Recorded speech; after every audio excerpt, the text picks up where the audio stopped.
Unlucky 13 বলে একটা কথা আছে, আমি যদিও এটা মানি না, কিন্তু কি হচ্ছে এটি প্রশ্ন সবার। আওয়ামী লীগের প্রেসিডিয়াম মেম্বার জাহাঙ্গীর কবির নানক এবং যুবলীগের সাধারণ সম্পাদক মাইনুল হোসেন খান নিখিলের সূত্রে যে তথ্য আওয়ামী লীগ ও এর অঙ্গ সংগঠনের নেতা কর্মীদের কাছে পৌঁছেছে এবং এটি বিভিন্ন মাধ্যমে জানা গেছে, তা নিয়ে রাজনীতির মাঠে এক ধরনের চাঞ্চল্য তৈরি হয়েছে বলা যায়। সরকারের সংশ্লিষ্ট মহলও নড়েচড়ে বসেছে, বিশেষ করে আইন শৃঙ্খলা বাহিনী। ইউনূস সরকারের পতনের দাবিতে কঠোর আন্দোলনে নামার ইঙ্গিত দিয়েছে ক্ষমতাচ্যুত বাংলাদেশ আওয়ামী লীগ। গত বছর 5 আগস্ট পতনের পরে এত দ্রুত তারা এভাবে ঘুরে দাঁড়াবে এটি ওই সময় কেউ কল্পনাও করেনি।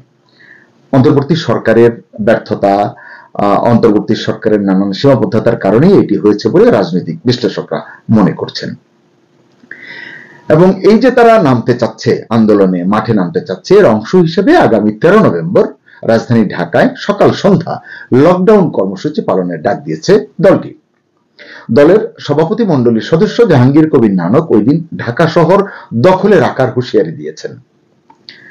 কেন এই হুঁশিয়ারি, কিংবা ওই দিন ঢাকা শহর দখলে রেখে আসলে কি হবে, এরপরে দখল কোথায় যাবে, এই প্রশ্নটিও কিন্তু ভাবা দরকার। আওয়ামী লীগের সভাপতি ক্ষমতাচ্যুত প্রধানমন্ত্রী শেখ হাসিনা ভারতে রয়েছেন, আমরা জানি ভারতের আশ্রয়ে রয়েছেন, কিন্তু গত বেশ কয়েক মাস ধরে আমরা দেখছি যে আওয়ামী লীগের নেতা কর্মীরা মাঝে মধ্যে এখানে সেখানে ঢাকায়, ঢাকার বাইরে বিভিন্ন জায়গায় রাজপথে নিজেদের উপস্থিতি জানান দিচ্ছেন। কখনো তারা ঝটিকা মিছিল করছেন, কখনো একটু বড় মিছিল নিয়ে সক্রিয় হচ্ছেন, কখনো কখনো তাতে জনসমর্থনও কিছু দেখা যাচ্ছে। সোশ্যাল মিডিয়ায় এগুলো কিন্তু, এই ক্লিপগুলো দেখা যায়।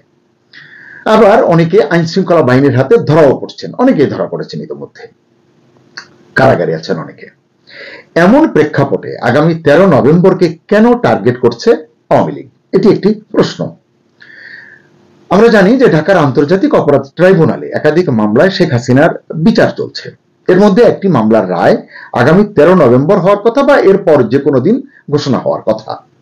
মানবতা বিরোধী অপরাধের ওই মামলায় ট্রাইব্যুনালের প্রসিকিউশন টিমের পক্ষ থেকে প্রাক্তন প্রধানমন্ত্রীর সর্বোচ্চ শাস্তি অর্থাৎ মৃত্যুদণ্ড দাবি করা হয়েছে।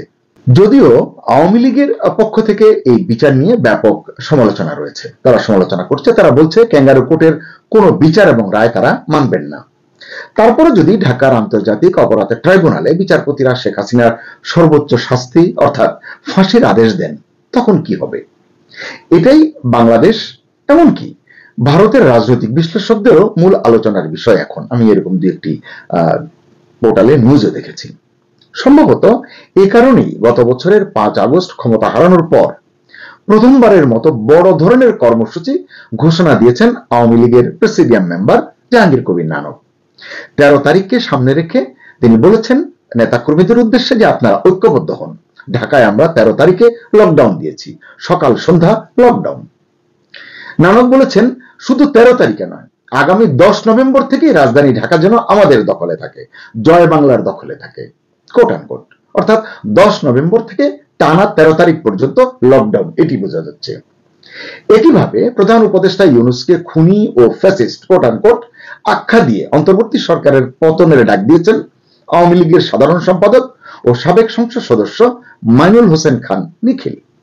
গত মঙ্গলবার এক বিবৃতিতে তিনি এই আহ্বান জানিয়েছেন এবং তিনিও আগামী 13 নভেম্বর ঢাকায় সর্বাত্মক লকডাউন কর্মসূচি ঘোষণা করেছেন। এই কর্মসূচির এই দুই নেতার ঐক্য দেখেই বোঝা যাচ্ছে যে দলের হাইকমান্ডের সম্মতিও আছে এই কর্মসূচিতে। 3টি আন্তর্জাতিক গণমাধ্যমে শেখ হাসিনার সাম্প্রতিক সাক্ষাৎকারগুলো যদি আপনারা পড়েন, সেগুলো যদি বিশ্লেষণ করেন, তাহলে বুঝতে পারবেন আওয়ামী লীগের দলীয় এই সিদ্ধান্তের বিষয়টি স্পষ্ট হবে। এই যে দুই নেতা যেটি ঘোষণা করেছেন, বোঝা যাবে যে এটি দলেরও ঐক্যমত্য আছে, মানে হাইকমান্ডের সিদ্ধান্ত বা সম্মতি আছে। বোঝা যাচ্ছে অন্তর্বর্তী সরকারের বিরুদ্ধে নিজেদের শক্তি প্রদর্শনের লক্ষ্যেই এই কর্মসূচি দিতে যাচ্ছে বাংলাদেশ আওয়ামী লীগ। রাজনৈতিক বিশ্লেষকরা বলছেন এই ঘোষণার মধ্য দিয়ে দলটি অন্তর্বর্তী সরকারকে চ্যালেঞ্জ জানাচ্ছে এবং বলা যায় সরকারের বিরুদ্ধে সরাসরি সংঘাতে যাওয়ার বার্তা দিচ্ছে। এই কর্মসূচিকে কেন্দ্র করে রাজধানী সহ দেশব্যাপী নতুন করে রাজনৈতিক উত্তেজনা ছড়িয়ে পড়ার আশঙ্কা করা হচ্ছে। তবে এই কর্মসূচি সফল করতে আওয়ামী লীগ এবং তার সহযোগী সংগঠনগুলো কতটা সফল হবে এবং পক্ষান্তরে ইউনূস সরকার কিভাবে তা মোকাবিলা করবে, এর উপরেই আগামী দিনের রাজনৈতিক পরিস্থিতি নির্ভর করছে। আওয়ামী লীগ যে শুধু রাজপথের কর্মসূচিতেই সীমাবদ্ধ নেই, এটা বোঝা যাবে তাদের অন্যান্য কর্মকাণ্ড দেখলে এবং পদক্ষেপগুলো বিশ্লেষণ করলে। সেটা কিরকম খেয়াল করুন। আওয়ামী লীগ সরকারের সাবেক পররাষ্ট্রমন্ত্রী একে আব্দুল মোমেন বেশ কিছুদিন নীরব ছিলেন, হঠাৎ করে তাকে বেশ সরব মনে হচ্ছে, সক্রিয় হয়েছেন। তিনি পশ্চিমা নীতি নির্ধারকদের দৃষ্টি আকর্ষণে কাজ করছেন।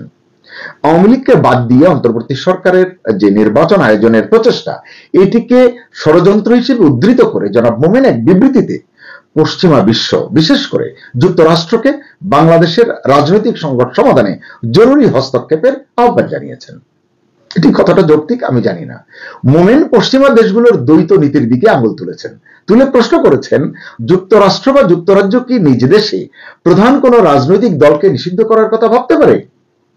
যদি ট্রাম্প ডেমোক্রেটিক পার্টিকে বা স্টারমার কনজারভেটিভ পার্টিকে নিষিদ্ধ করতেন, সেখানকার জনগণ কি তা মেনে নিত?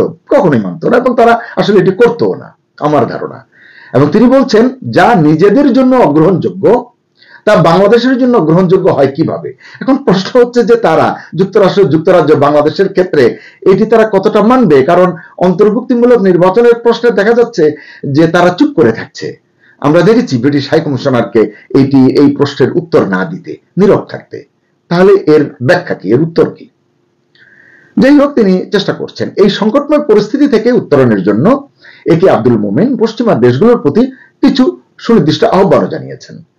তিনি আওয়ামী লীগের উপর থেকে নিষেধাজ্ঞা প্রত্যাহারের জন্য অন্তর্বর্তী সরকারকে চাপ দিতে অনুরোধ করেছেন, তাদেরকে সকল রাজনৈতিক মামলা প্রত্যাহার করতে অনুরোধ করেছেন, দাবি জানিয়েছেন, এবং কারাবন্দীদের মুক্তি নিশ্চিতেরও দাবি জানিয়েছেন। ইউনূসের পদত্যাগ দাবি করেছেন এবং একটি নিরপেক্ষ সরকারের হাতে বা প্রশাসনের হাতে ক্ষমতা হস্তান্তরের আহ্বান জানিয়েছেন। এবং আগামী 2 মাসের মধ্যে সব মহলের জন্য, মানে সকল রাজনৈতিক দলের জন্য সমান সুযোগ তৈরি করে এমন একটি অংশগ্রহণমূলক নির্বাচনের পরিবেশ করা এবং নির্বাচন আয়োজনের কথা তিনি বলেছেন। এটি কে কতটা আমলে নেবে এটি তো এখন বলা যাচ্ছে না। এদিকে বেশ কটি আন্তর্জাতিক মানবাধিকার সংগঠন অন্তর্বর্তী সরকারের আমলে, শাসন আমলে চরম মানবাধিকার লঙ্ঘনের ঘটনায় সোচ্চার হয়ে উঠেছে অতি সম্প্রতি। সেগুলো আমরা কিন্তু জেনেছি। আওয়ামী লীগের উপর আরোপিত নিষেধাজ্ঞা প্রত্যাহারেও তারা চাপ দিচ্ছে। সরকার কিন্তু এগুলোকে খুব একটা গুরুত্ব দিচ্ছে না। 3টি গুরুত্বপূর্ণ পশ্চিমা মিডিয়ায় শেখ হাসিনার সাম্প্রতিক সাক্ষাৎকার প্রচারের পর ইউনূস সরকারের চেহারা কিছুটা বিশ্বব্যাপী উন্মোচিত হয়েছে বলে বা হচ্ছে বলে রাজনৈতিক বিশ্লেষকরা ব্যাখ্যা করছেন, মূল্যায়ন করছেন। এতে তারা বলছেন যে একদিকে ইউনূস সরকার দিশেহারা হয়ে পড়ছে, অন্যদিকে আওয়ামী লীগ আন্তর্জাতিক কূটনীতি এবং আইনি উদ্যোগের পাশাপাশি রাজপথেও শক্তি প্রদর্শনে মনোযোগী হয়েছে। এই যে 10 থেকে 13 তারিখের যে কর্মসূচি, এইভাবে চারিদিক থেকে তারা অক্টোপাসের মতো ঘিরে ধরতে চাইছে, এটি বোঝা যাচ্ছে। এই বহুমুখী তৎপরতায় আওয়ামী লীগের জন্য সোনায় সোহাগা হয়েছে ভারত আমেরিকার 10 বছর মেয়াদী কাঠামোগত সামরিক চুক্তিটি। সম্প্রতি এই চুক্তি সম্পন্ন হয়েছে আমরা জানি, এবং এটি সম্পন্ন হওয়ায় এই অঞ্চলের রাজনীতির হিসাবও দ্রুত বদলে যাবে বলে বিশ্লেষকরা মনে করছেন। বিশেষ করে দক্ষিণ এশিয়ায় ট্রাম্প প্রশাসনের নয়া কূটনৈতিক ও রাজনৈতিক কৌশলের যে সূচনা হবে বা হতে যাচ্ছে, সেটা ক্যাশ করতে চাইছে বাংলাদেশ আওয়ামী লীগ। এর পাশাপাশি দক্ষিণ ও মধ্য এশিয়া বিষয়ক অ্যাসিস্ট্যান্ট স্টেট সেক্রেটারি হিসেবে পল কাপুরের নিযুক্তিও এই সময়ের রাজনীতির ধারাপাত কিছুটা বদলে দিতে পারে বলে মনে করছেন রাজনীতির বিশ্লেষকরা। নভেম্বরের শেষ সপ্তাহে কিংবা ডিসেম্বরের দ্বিতীয় সপ্তাহে ভারত হয়ে ঢাকায় আসবার কথা রয়েছে পল কাপুরের। তিনি পাকিস্তানি সন্ত্রাসবাদ এবং ইসলামিক জঙ্গিবাদ বিশেষজ্ঞ পল কাপুর হিসেবে পরিচিত। আপনারা সহজেই বুঝবেন, পল কাপুর বহুল আলোচিত ডোনাল্ড লুর স্থলাভিষিক্ত হয়েছেন। সবকিছু মিলিয়ে বাংলাদেশের এই সময়ের রাজনীতির খেলাটা পুরো ঘুরে যেতে পারে বলে মনে করছেন বিশ্লেষকরা।